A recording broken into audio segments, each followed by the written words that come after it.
Halo semuanya, welcome back to Next Gen Online Service. Mari kita siapkan hati kita hari ini untuk memuji nama Tuhan. Tuhan yang satu, Tuhan yang adil.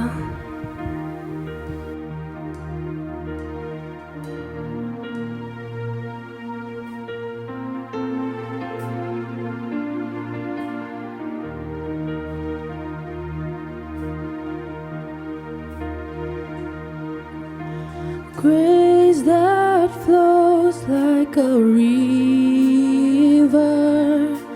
crashing over me.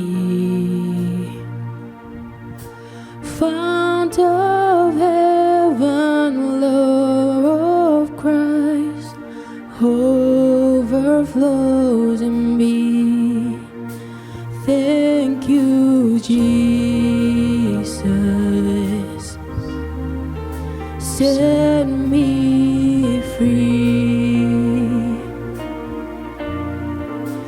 Christ my Savior, you rescued me.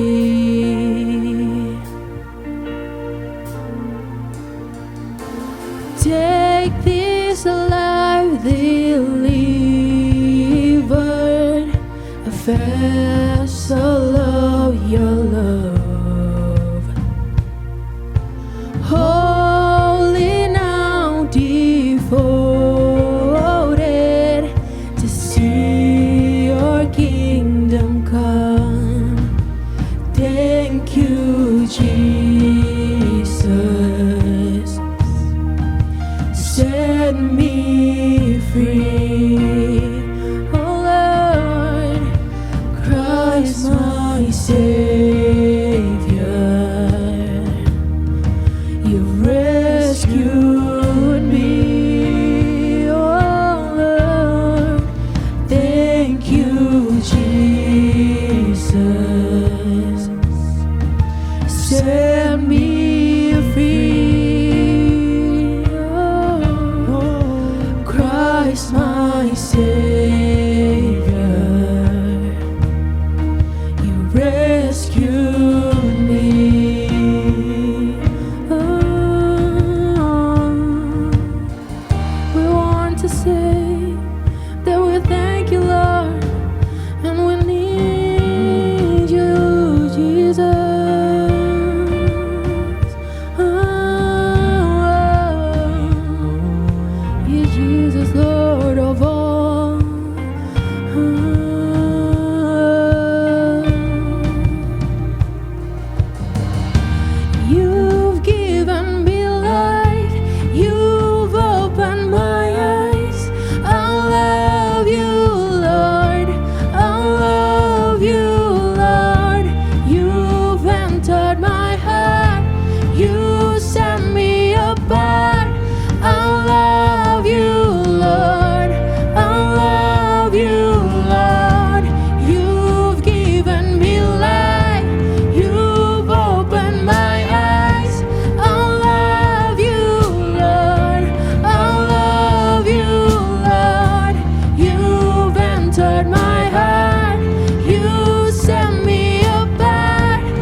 How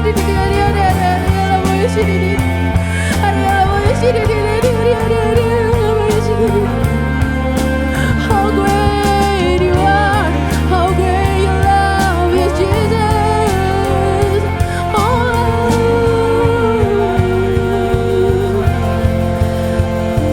thank you, Jesus. Set me free,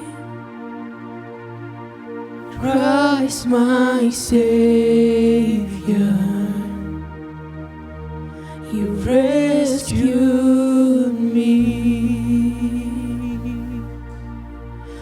Thank you, Jesus. Oh, set me free. Christ my Savior. You rescued me. Yes, thank you, Lord Jesus, for everything. Yeah. Woo.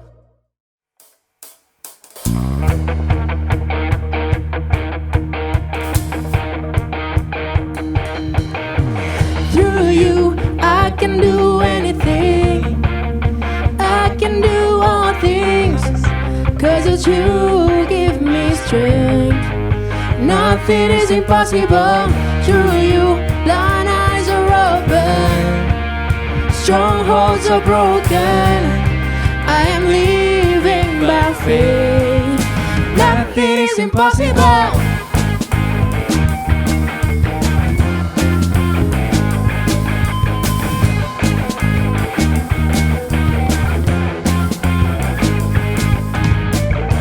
I'm not gonna live by what I see.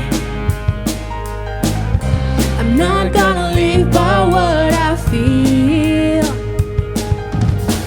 Deep down I know that you're here with me.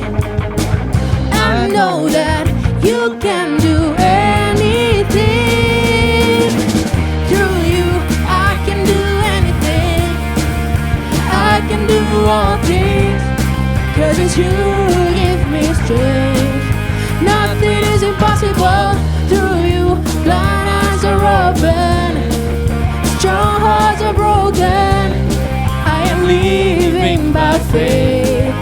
Nothing is impossible. Woo! Let's come on, sing it one more time for Jesus.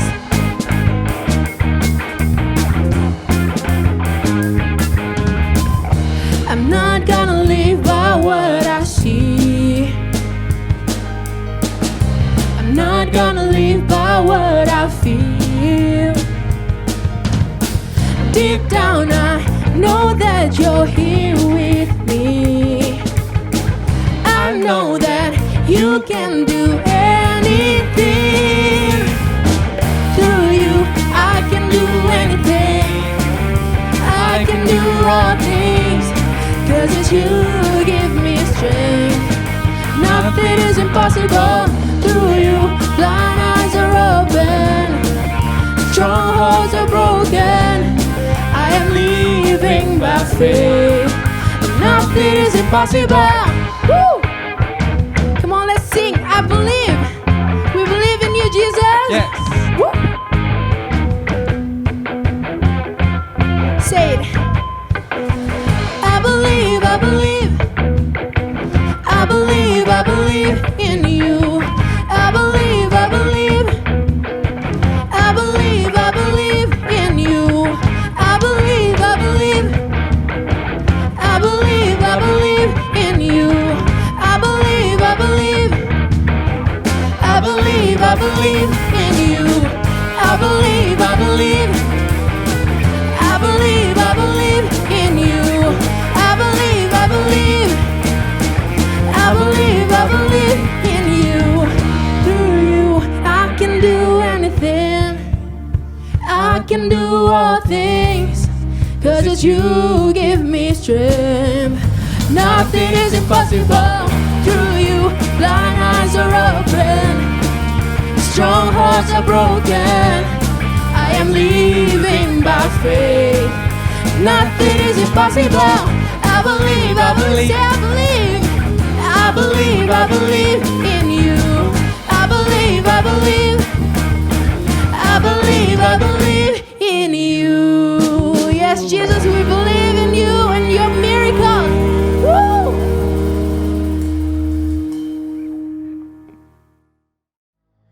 Bapak, kami berterima kasih untuk segalanya yang telah Bapak kasih buat kami. Terima kasih untuk penyertaan, berkat dan kasih yang udah Bapak kasih buat kami ya Bapak.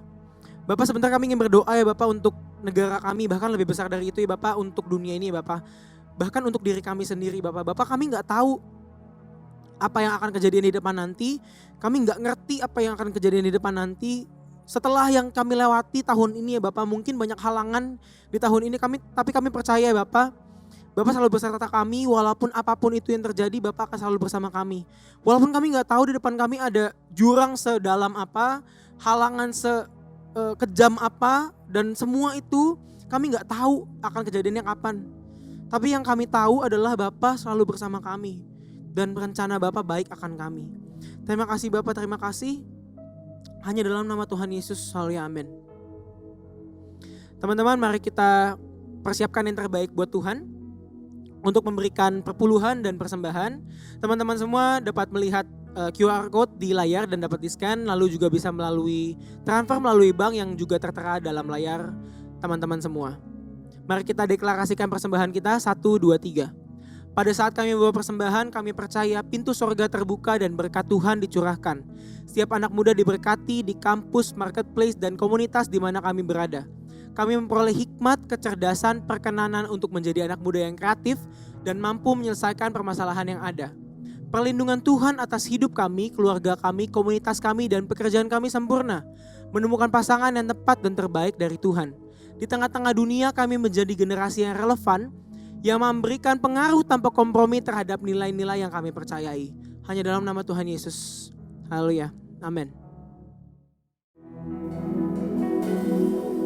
Kau terlebih besar, Kau terlebih besar dari semua persoalanku. Kau Allah yang besar, Kau terlebih besar, Kau terlebih besar dari semua pergumulanku. Kau Allah yang besar.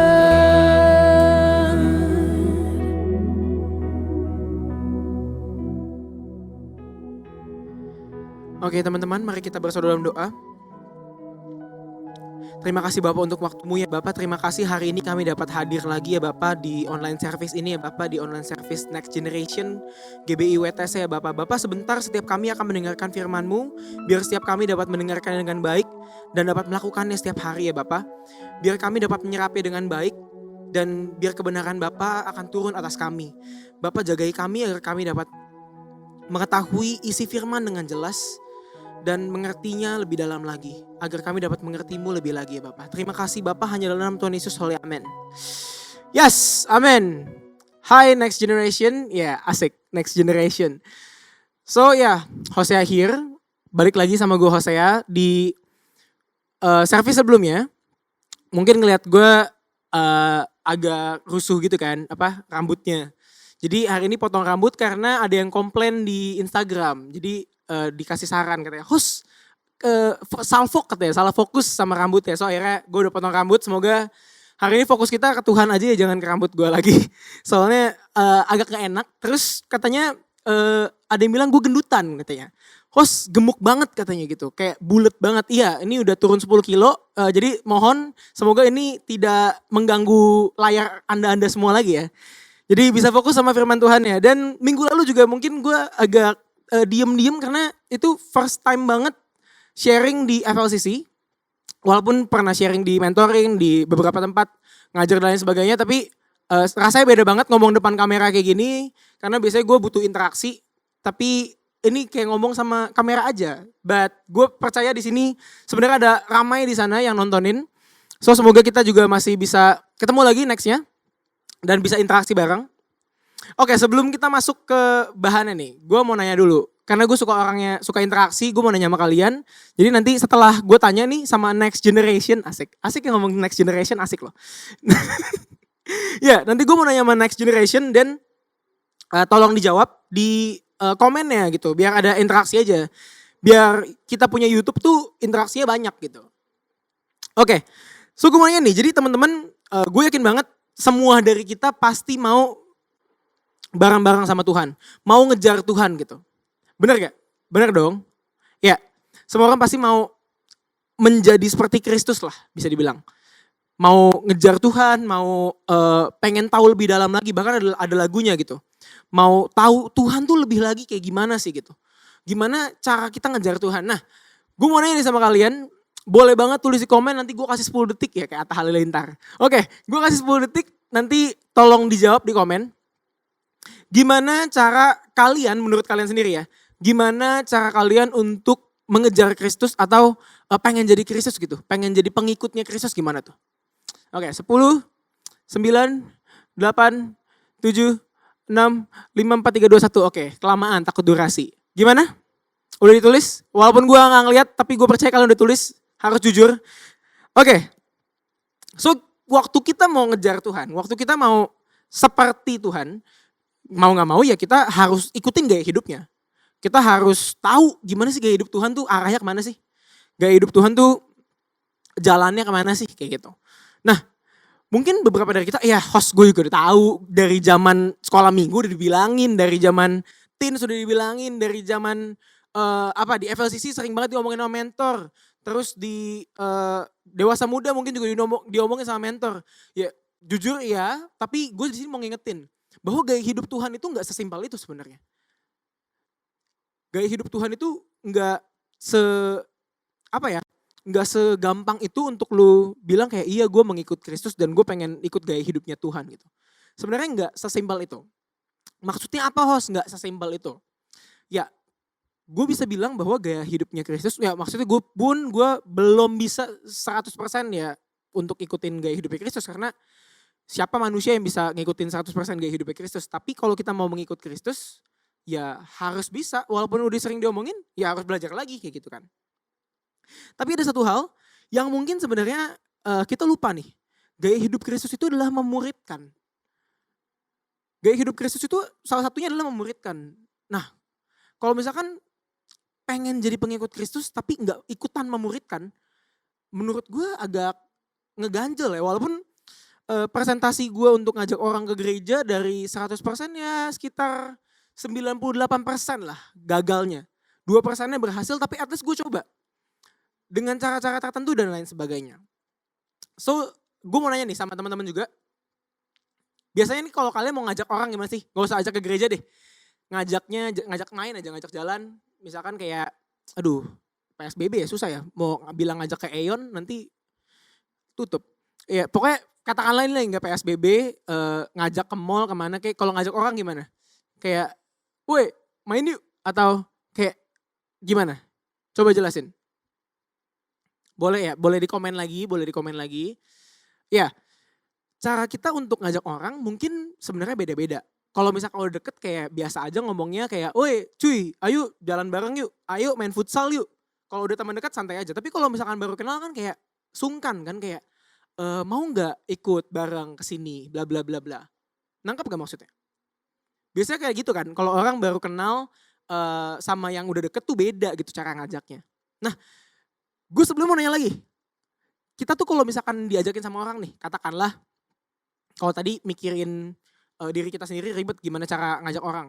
Kalau misalkan kalian, kalau diajak sama orang, kenapa kalian mau? Contoh misalkan gue ngajak kalian, kita main paintball yuk atau kita wall climbing yuk yang random gitu. Alasannya kalian mau kenapa? Sebenarnya yang gue temuin di beberapa temen gue, karena gue sempat nanya sebelum gue nyiapin bahan, kenapa sih alasan orang mau diajak untuk melakukan suatu kegiatan atau ke suatu tempat gitu. Biasanya yang pertama, karena nggak enak sama temen. Karena nggak enak sama temen, ya udah deh ikut aja. Ya, bener gak? Ya kayak contoh kayak temen deket banget nih ngajakin main, padahal nggak mau, tapi kan nggak enak kalau ditolak, ya udahlah ikutan gitu. Kedua, karena takut malu biasanya. Kalau orang mau diajak tuh. Contoh kayak gue kan punya temen nih, misalkan kayak kita sama-sama laki gitu kan, laki banget gitu. Ngajakin kayak, ayo kita wall climbing yuk. Padahal dia takut tinggi, tapi ayo aja karena mungkin takut malu gitu. Orang mau diajak karena takut malu. Terus ada juga yang karena ya emang gue mau juga ngelakuinnya. Dan ada juga yang karena bucin mungkin ya. Kalau yang diajak ceweknya atau diajak cowoknya, terus sebenarnya nggak mau banget, tapi ya udah demi kamu deh, nggak apa-apa gitu kan. Ada yang kayak gitu kan, ya karena bucin. Tapi dari semua jawaban itu, nggak ada jawaban yang sama orang nggak kenal. Semuanya sama orang kenal dan orang yang deket dan orang yang bisa dipercaya. Maksudnya adalah kita tuh biasanya mau diajak sama orang yang emang kita deket, emang kita kenal, emang kita tahu orangnya siapa. Bukan cuma kayak yang baru ketemu 1 hari, baru ketemu gitu terus kayak ayo kita main yuk, ayo kita jalan yuk. Sama kayak pacaran gitu kan, gak mungkin lu misalkan gue nih ketemu cewek gitu di mall kayak love at first sight gitu kan. Kayak wah wadaw banget nih. Cewek jadian yuk kan gak mungkin kan. Tiba-tiba kayak ayo jadian yuk kan gak mungkin gitu. Kayak harus deket dulu, PDKT dulu, ngobrol dulu, kenal dulu.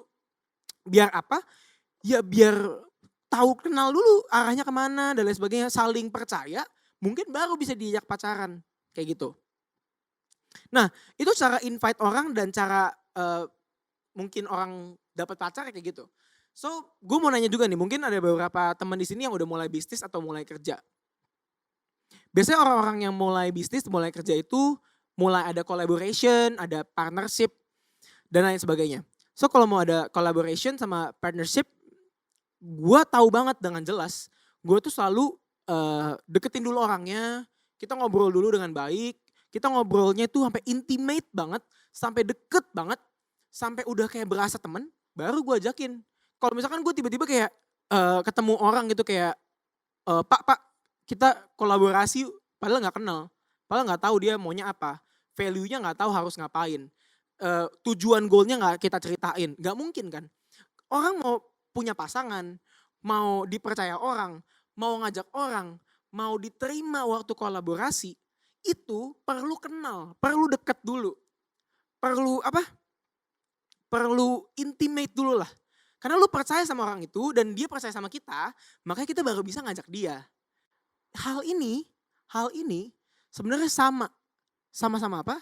Sama waktu lu mau ngajak temen lu ke gereja. Maksudnya gimana nih host? Gue pusing nih. Ini terlalu muter-muter. Iya maaf. Karena gue mau ngejelasin dulu detailnya semua baru gue rangkap semuanya. So dari tadi yang gue jelasin adalah beberapa cara di mana lu tuh bisa ngajak orang dan orang itu mau.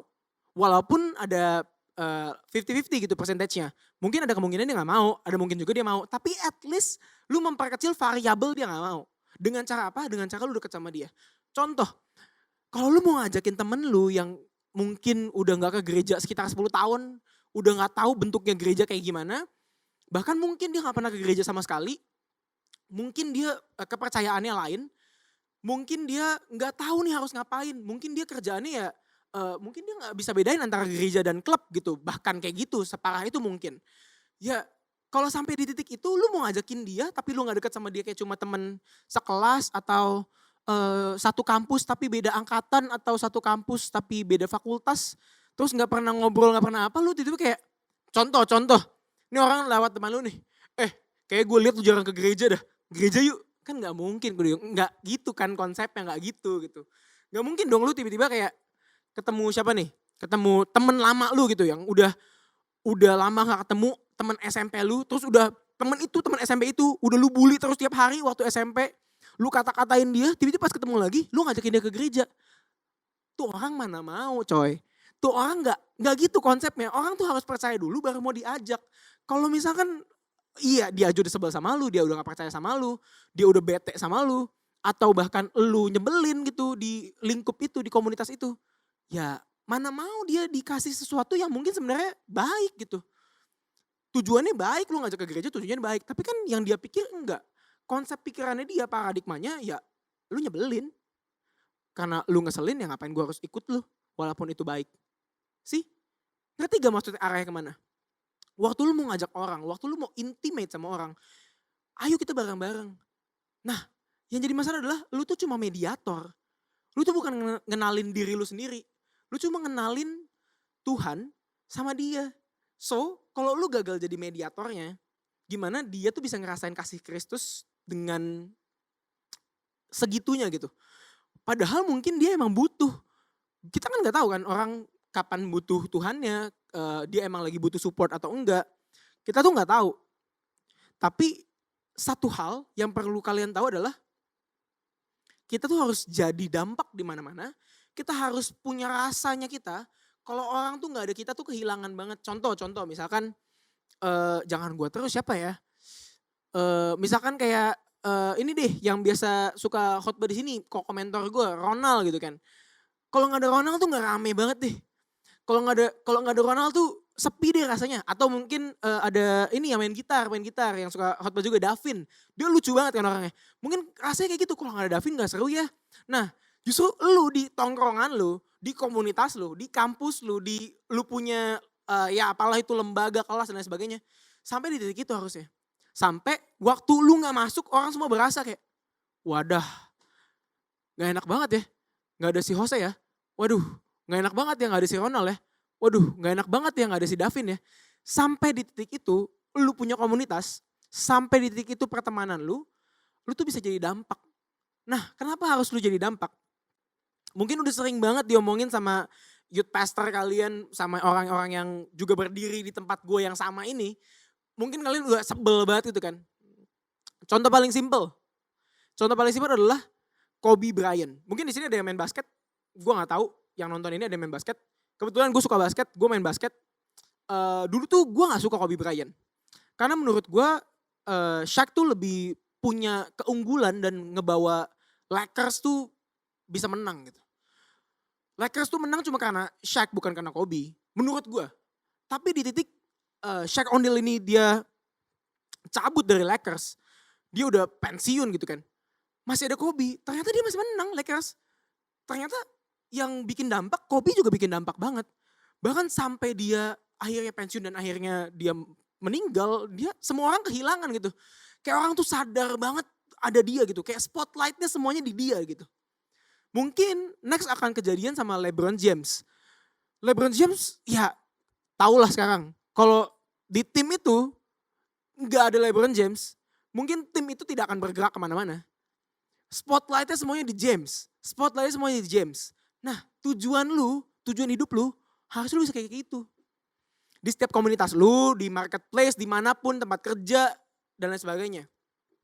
Mungkin gue juga gak segitunya, karena gue juga lagi berusaha biar gue bisa punya dampak dan gue dapat spotlightnya nih. Waktu gue gak ada, orang sadar gak ya? Waktu orang ada gue, mereka seneng gak ya? Waktu ada gue, mereka sukacita gak ya? Harusnya itu yang harus lu pikirin. Jangan lu cuma pikirin kayak, aduh bisa gue narik value apa nih dari sini nih. Bisa cuan apa nih gue nih dari pertemanan kita ini. Kalau konsep hidup lu kayak gitu, gimana lu mau ngejar Tuhan? Lu ngomong ngejar Tuhan ya udah. Omong kosong doang lah. Konsep itu gak bakalan sampai situ. Lu gak akan bisa ngejar Tuhan kalau lu cuma ngomongin cuan. Kalau lu gak akan bisa ngejar Tuhan kalau lu cuma bilang kayak, ya udah gue cuma cinta Tuhan, ya udah selesai, gue nggak mau ngapa-ngapain gitu, nggak bisa. Nah, masalahnya Tuhan tuh juga bilang kalau kita tuh harus gitu loh, untuk ngikut Tuhan tuh jadi teladan Tuhan tuh, kita ikutin Tuhan tuh dengan cara seperti Tuhan kan, jadi teladan gitu. So, salah satunya adalah yang tadi gue bilang, dengan ngajak teman kita, ngajak orang lain untuk kenal sama Tuhan. So tugas kita apa? Mediator. Kalau mungkin ada yang tahu jual beli tanah, kayak gitu bentuknya kayak broker, kan mediator kan. Perantara doang. Nah kita tuh sebenarnya perantara Kristus dengan teman kita. Kenapa gue bilang kita perantara Kristus dengan teman kita? Mungkin teman kita tuh belum pernah tahu siapa sih Kristus itu. Mungkin teman kita tuh belum pernah tahu kenapa sih gue harus tahu dia. Dia siapa sih? Konsep hidupnya apa sih? Kenapa gue harus tahu dia? Padahal Kita semua yang udah ngerasain sebaik apa gitu. Kasihnya tuh seenak apa. Mungkin kita yang udah ngerasain tapi kita gak mau bagi-bagi. Kita pelit. Kayak iklan coklat itu tuh gak rela bagi-bagi. Nah yang kayak gitu tuh. Mungkin konsep hidup kalian tuh kayak gitu. Kasihnya Tuhan cuma disimpan doang tapi gak dibagiin sama orang lain.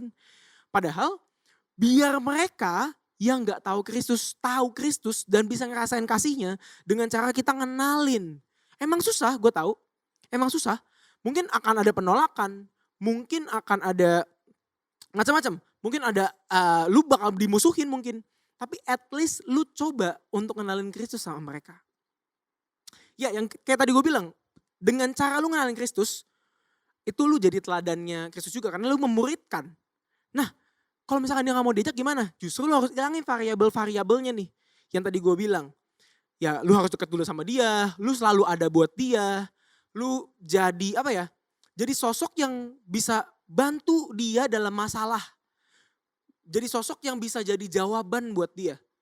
So ini ya lu pasti paling sering denger lah inilah. Garam dan terang udah sampai bosen. Mungkin gue lagi bikin bahan ini ya. Gue mikir gitu, seberapa banyak omongan garam dan terang dalam hidup gue selama 21 tahun ini. Itu udah terngiang-ngiang setiap, ya mungkin hampir setiap hari gitu. Dari gue sekolah minggu, di rumah, di gereja, di sekolah gue sekolah Kristen. Ya garam dan terang tuh udah sampai, ya udah garam dan terang udah sampai, oke. Udah sampai bosen mungkin dengernya. Tapi ini yang mau gue ingetin sama lu. Itu prinsip itu tuh bukan main-main. Garam itu gak boleh lebih, gak boleh banyak. Gak boleh kurang, gak boleh sedikit banget. Kenapa? Garam itu harus pas. Kalau lu, gini deh. Mungkin yang masak tau lah ya. Hampir seluruh makanan itu butuh garam. Lu bikin dessert aja butuh garam. Lu bikin makanan Chinese food butuh garam.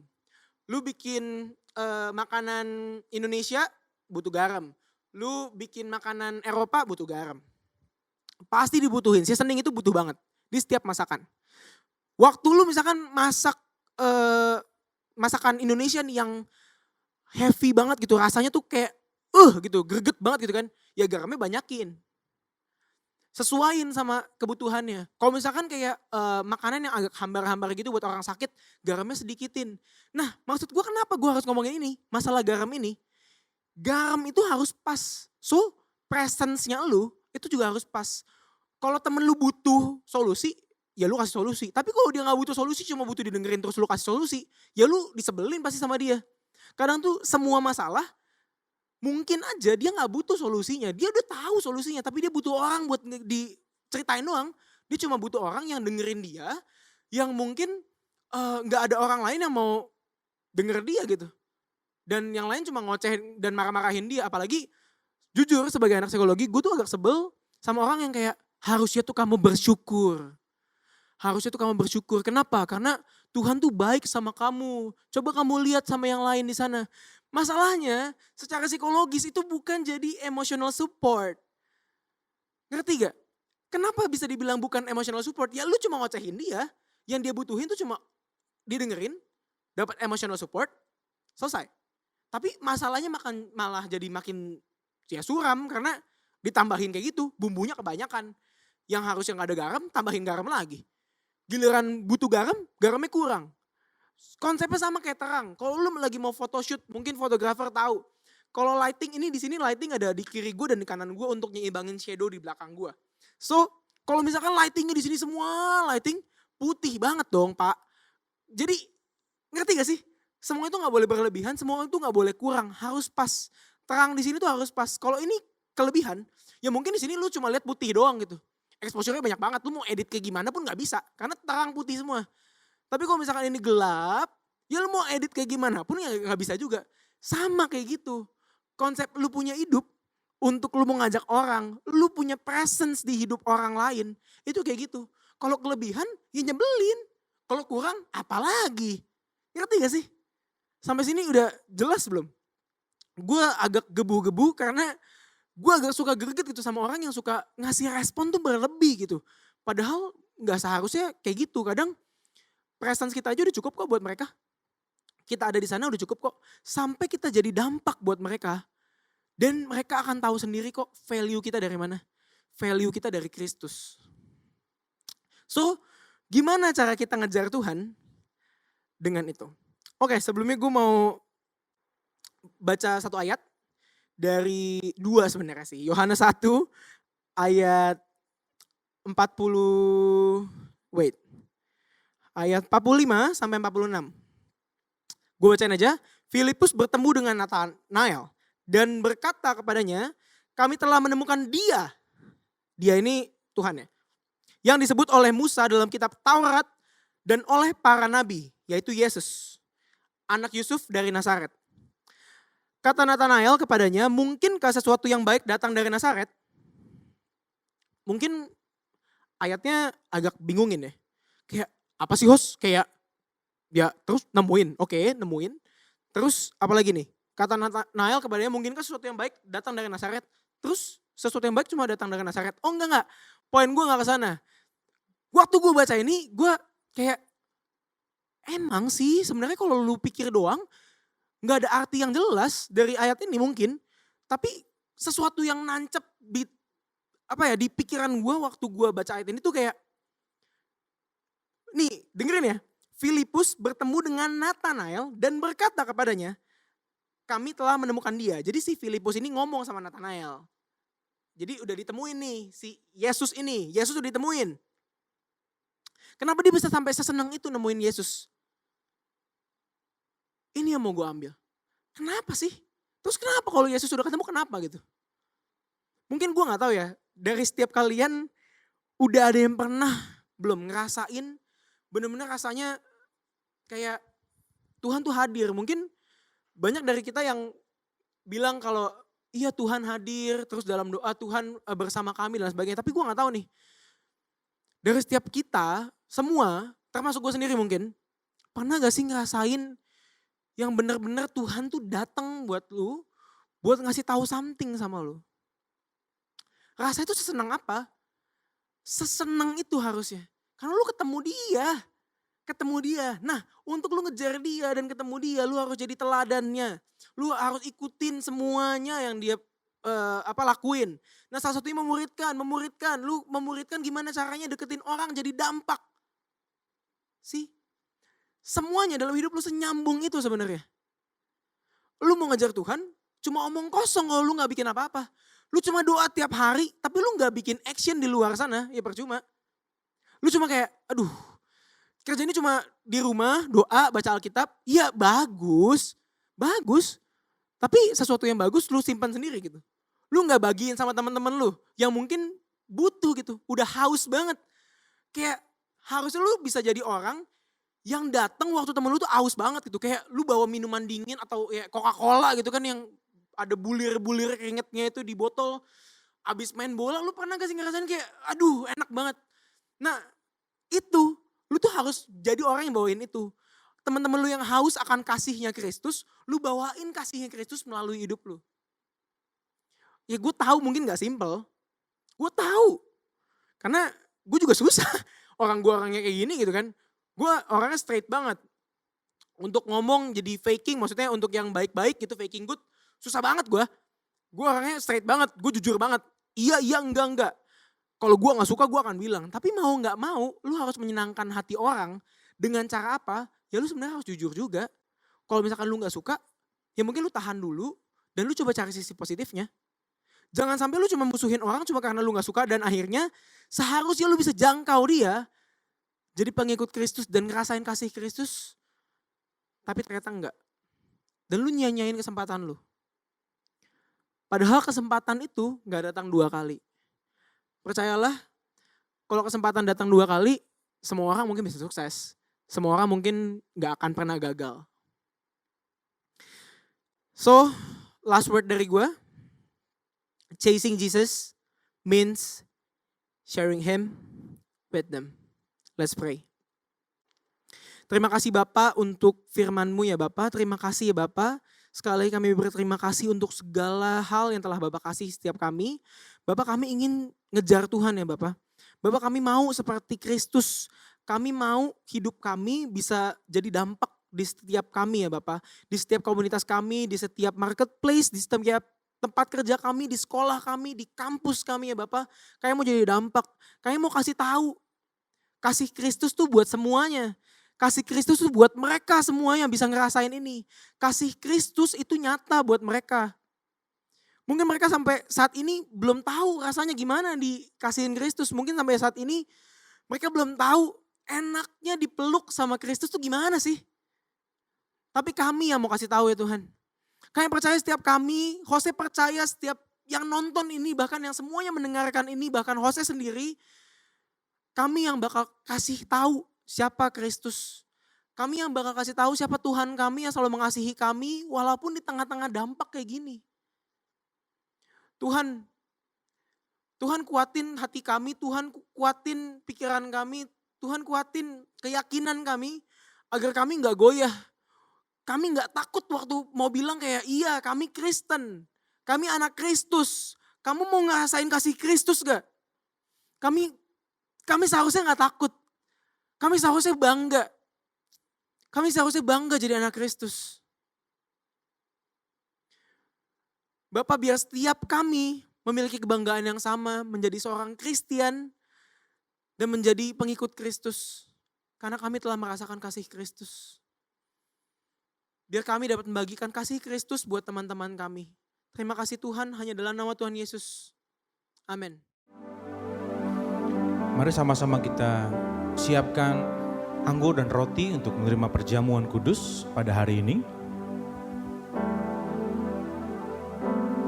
Jika saudara sudah siap, saya jemput untuk bangkit berdiri dimanapun saudara berada. Sebab apa yang telah kuteruskan kepadamu telah kuterima dari Tuhan, yaitu bahwa Tuhan Yesus pada malam waktu Ia diserahkan mengambil roti. Mari angkat roti di tangan kanan kita tinggi-tinggi di hadapan Tuhan.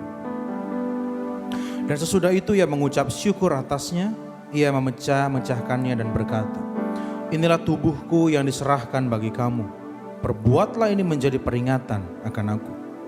Kekasih-kekasih Kristus, bukankah roti yang kita pecah-pecahkan ini adalah persekutuan kita dengan tubuh Kristus? Mari kita makan dalam nama Yesus.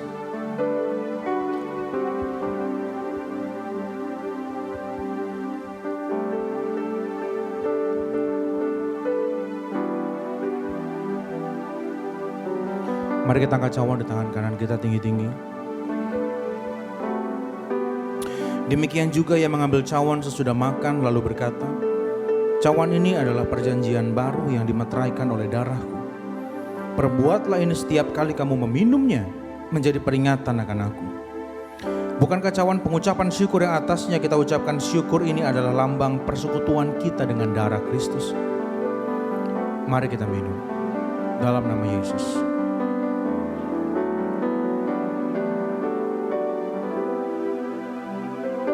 Panaikan syukurmu kepada Tuhan.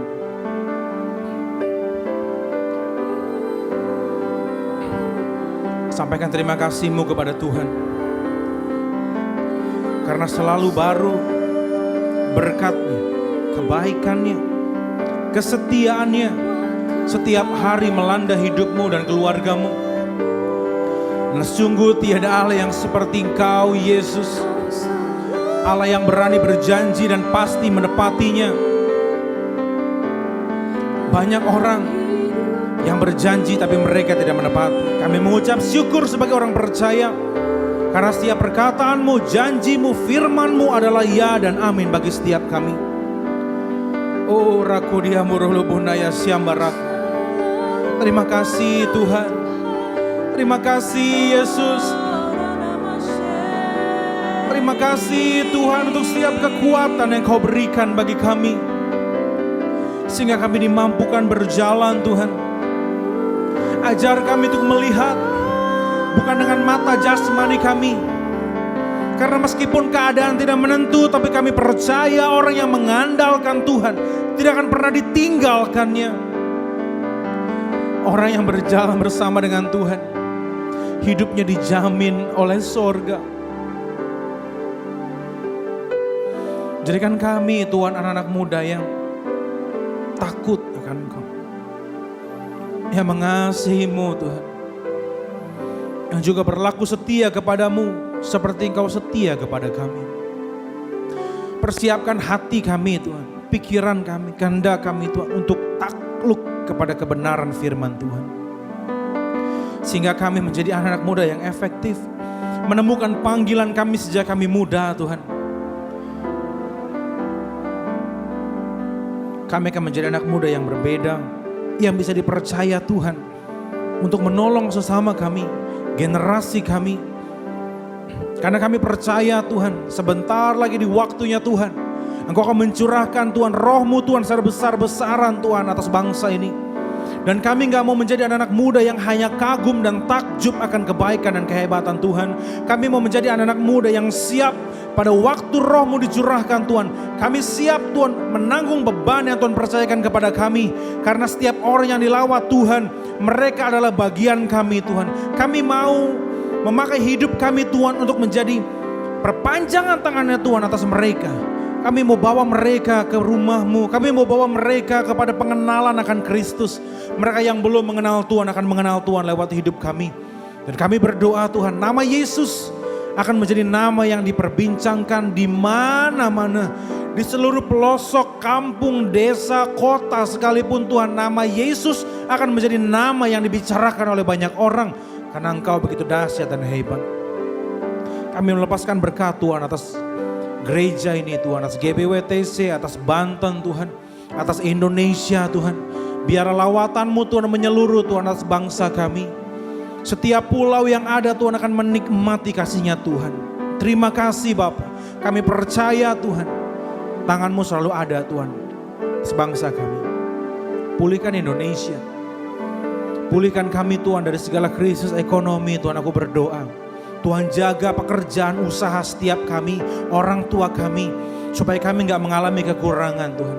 Iman kami tetap teguh berdiri di dalam Engkau, karena kami percaya Engkau lah satu-satunya jawaban yang kami nantikan.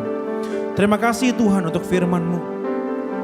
Biar ini menjadi bekal kekuatan kami Tuhan, untuk tetap percaya kepada-Mu Tuhan.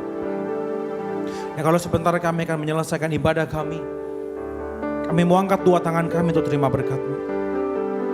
Biarlah berkat yang terbaik adalah Bapa di sorga. Berkat yang terbaik dari Tuhan Yesus. Berkat yang terbaik dari Roh Kudus menyertai hidup, keluargamu, sekolah, kuliah, pekerjaan, bisnis, usaha, dan pelayananmu.